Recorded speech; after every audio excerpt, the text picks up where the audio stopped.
Football last 5 years, maybe not, but in last 5 years it's going up.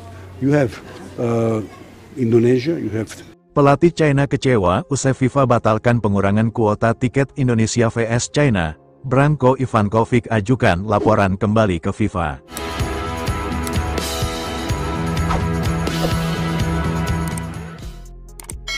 Suasana panas jelang laga krusial antara Indonesia dan China semakin memuncak, menyusul keputusan FIFA yang secara resmi membatalkan sanksi pengurangan kuota tiket bagi supporter Indonesia. Keputusan tersebut rupanya memicu reaksi keras dari pelatih timnas China, Branko Ivankovic, yang menyatakan kekecewaannya secara terbuka dan menyebut pihaknya akan kembali melaporkan kasus ini ke FIFA. Sebelumnya, FIFA sempat menjatuhkan sanksi kepada Indonesia berupa pengurangan kuota tiket penonton dalam laga grup C kualifikasi Piala Dunia 2026 zona Asia, sebagai buntut dari pelanggaran regulasi supporter di pertandingan sebelumnya. Namun, setelah proses banding yang diajukan oleh PSSI, FIFA memutuskan untuk membatalkan sanksi tersebut, dengan alasan bahwa bukti-bukti baru menunjukkan bahwa insiden sebelumnya terjadi di luar kendali Federasi Indonesia dan langkah-langkah perbaikan telah dilakukan secara cepat dan transparan.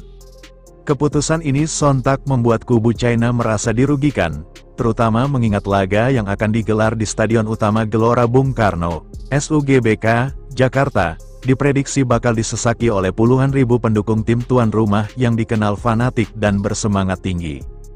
Branko Ivankovic, yang dikenal sebagai pelatih berpengalaman dan vokal, menyatakan bahwa situasi ini tidak mencerminkan keadilan kompetisi dan dapat mengganggu konsentrasi serta keamanan tim tamu. Saya sangat kecewa dengan keputusan FIFA. Kami telah bersiap dengan asumsi bahwa stadion tidak akan diisi penuh, seperti yang disepakati dalam keputusan awal. Sekarang, semuanya berubah. Kami merasa ini menciptakan kondisi yang tidak adil, ujar Ivankovic dalam konferensi pers usai sesi latihan tim China. Pelatih asal Kroasia itu menegaskan bahwa pihaknya akan mengambil langkah lanjutan dengan mengirimkan laporan dan protes resmi kembali ke FIFA. Ia menilai bahwa pembatalan sanksi dilakukan terlalu cepat dan tanpa mempertimbangkan implikasi psikologis dan teknis bagi tim tamu. Kami akan ajukan banding ulang. FIFA harus konsisten terhadap aturan mereka. Jika sanksi dijatuhkan, maka seharusnya dijalankan sampai akhir. Kita bukan bicara soal jumlah tiket semata, tapi soal integritas pertandingan dan rasa aman bagi tim yang bertandang, tambah Ivankovic. Sementara itu, PSSI melalui Ketua Umum Erick Thohir menyambut baik keputusan FIFA tersebut dan menegaskan bahwa Indonesia berkomitmen untuk menjaga keamanan dan kenyamanan semua pihak dalam pertandingan nanti. Kami memahami kekhawatiran dari pihak lawan, namun kami juga punya hak untuk membela diri jika ada ketidakadilan. Kami bersyukur FIFA mau mendengarkan penjelasan kami dan membatalkan sanksi tersebut. Sekarang, fokus kami adalah menyelenggarakan pertandingan yang aman, tertib, dan membanggakan, ujar Erick dalam pernyataan resminya. Pertandingan antara Indonesia dan China diprediksi akan menjadi salah satu laga penentu dalam perebutan posisi puncak klasemen grup C. Dukungan penuh dari supporter Merah Putih tentu menjadi faktor krusial, dan pembatalan sanksi ini dipandang sebagai angin segar bagi timnas Indonesia yang tengah dalam performa menanjak.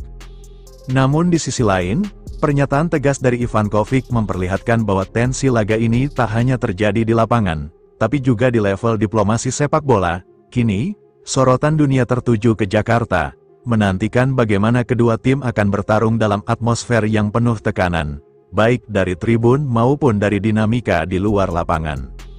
Sementara itu, Federasi Sepak Bola Dunia, FIFA, dalam pernyataan resminya menegaskan bahwa seluruh proses yang dilalui telah sesuai dengan prosedur dan standar yang berlaku di lingkungan Federasi Sepak Bola Internasional. Keputusan pembatalan sanksi terhadap Indonesia terkait pengurangan kuota tiket telah dilakukan sesuai dengan prosedur yang berlaku. Kami dari pihak FIFA telah bekerja dengan baik dan profesional, mengacu pada standar keputusan federasi, ujar perwakilan resmi FIFA. Pernyataan ini sekaligus menjawab berbagai spekulasi yang berkembang di tengah publik mengenai latar belakang keputusan tersebut. FIFA menegaskan bahwa evaluasi dilakukan secara menyeluruh dan transparan, serta mempertimbangkan masukan dari berbagai pihak terkait, termasuk Federasi Sepak Bola Indonesia. Dengan dicabutnya sanksi tersebut, Indonesia dipastikan tetap mendapatkan kuota penuh tiket pada ajang internasional mendatang saat menjamu China di SUGBK yang tentunya menjadi kabar baik bagi para pendukung tim nasional. FIFA juga berharap keputusan ini menjadi momentum positif bagi sepak bola Indonesia untuk terus membangun hubungan konstruktif dengan federasi internasional serta meningkatkan profesionalisme dalam pengelolaan pertandingan dan penyelenggaraan kompetisi. Bagaimana menurut kalian?